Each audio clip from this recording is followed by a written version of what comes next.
Hey everyone, it's Thursday, so that means it's time for another Tune-Up Thursday, and these are videos that we put together to help you to take care of your marriage. Now, we're in the middle of a series looking at Scripture in 1 Corinthians chapter 13, verses 4 through 8, and we're looking at Paul's definition of love. He tells us what love is, and he also defines love by telling us what love is not. And so this is week 8, and so I encourage you, if you've missed any of the previous weeks, to go back and watch those. Those are listed there in the comments.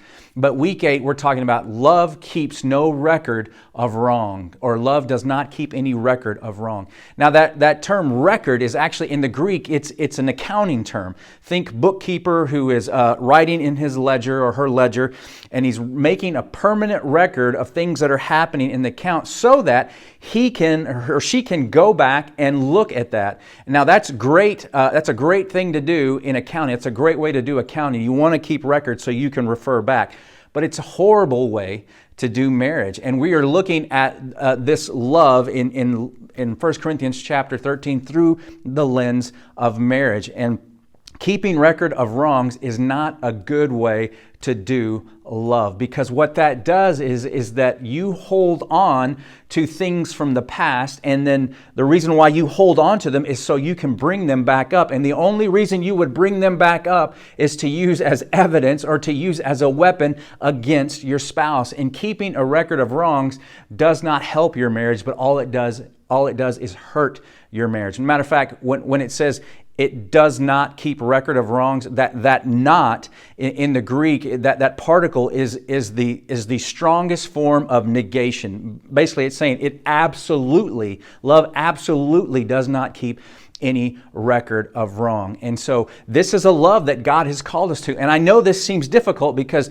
culture says, the rest of the world says, you know what? I'm going to remember that. I'm going to make a mental note. I've got a mental ledger right up here. And what I'm going to do is I'm going to remember every little thing that you've done and every little way that you've hurt me. But God says that's not what love is. And so He's going to empower us to love the way that He wants us to love one another. By the way, it's the way that He loves us. And so when God says that love does not keep any record of wrong, it's more than just forgive and forget. It's the power to, hey, I remember what they did, but I'm still going to forgive them anyway. I'm still going to forgive my spouse because love is quick to forgive. Love is quick to take past hurts and move past them, because I know, here's the danger, I know if I hang on to those, I know if I make mental notes of those, then what that's going to do, it's going to take away the happiness in my marriage. It's going to take away my own personal happiness, and it's going to lead to bitterness and to deep-seated anger.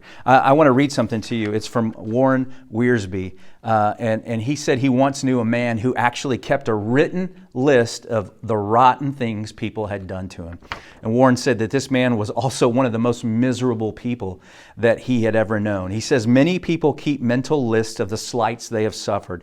They never get over what happened in the past. They dwell on it. Listen to this. They live in it. They ferment in it. And as a result, they let the past shape their present and their future. Can imagine if holding on to these negative thoughts, holding on to these past hurts, all that's going to do is color the way you see your marriage right now and the way that you see your marriage in the future. But true love, he says it this way, true love has a bad memory of wrongs done to it. Love is quick to hit the delete key. Love is always ready to say, I'm putting that in the past and I'm not going to bring it up again. Now remember, this is the love that God has for us and the love that He's calling us to. And so God doesn't take our sin and continually put it in front of our face, but what God did is God forgave that, and He moved past that. And so He sees us now through the lens of Jesus Christ and the righteousness that was given to us.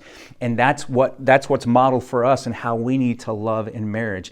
And I know we want to hang on to those things because we've been hurt. And it's not to negate the feeling. It's not meant to minimize the hurt that you felt. But if you let that stay, if you keep that record of wrong, then what you're going to do is you're going to continue to let that drive a wedge between you and your spouse. And it will pull you further and further apart. And what it will end up doing is affecting your intimacy, affecting your happiness, affecting the quality of communication that you have, because that record of wrong is sitting there looking right at your face, and you keep referring back to that. So, don't be an accountant in your marriage. Keep no record of wrongs. And remember, go to God to help you, to give you the power and the strength to do this. Because if God is saying this is not what love is, then He's going to say, I'm going to help you to do what love requires. And love requires forgiveness. And love requires to say, listen, I'm broken, you're broken, we have a broken marriage, but we have a God who wants to heal that brokenness and help us to be what He's called us to be. All right?